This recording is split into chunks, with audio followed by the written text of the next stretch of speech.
পাগলা বাবু, কি ব্যাপার আজকে আমার কাছে? তুমি বাবু তারপর পাগলা, তোর ব্যাপারটা কি রে? আমি তো কিছু বুঝতেই পারি। ও তুমি বুঝবে না। প্রথমে ভালো তারিফ করিস, তারপরে খারাপ তারিফ করিস, তোর ব্যাপারটা কি আমি তো নিজেও বুঝতে পারছি না কিচ্ছু।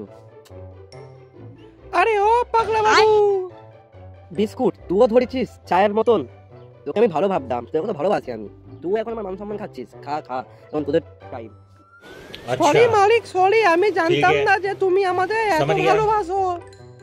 তোরা কি হয়েছিস রে? আমি তো তোর ভালোবাসবো। আচ্ছা আচ্ছা আচ্ছা, একটু যদি ঘুম ভাঙার টাইম হয় ওই জন্য তোর রাতে একটু চা খেতে আসি আমি, আর কিচ্ছু আমার নয়।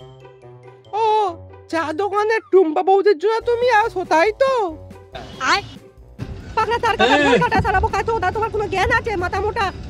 এটা একদম গাড়াগাড়ি করবি না আমাকে, তোদের কিন্তু আমি ফেলে দেবো নিয়ে ফিককে।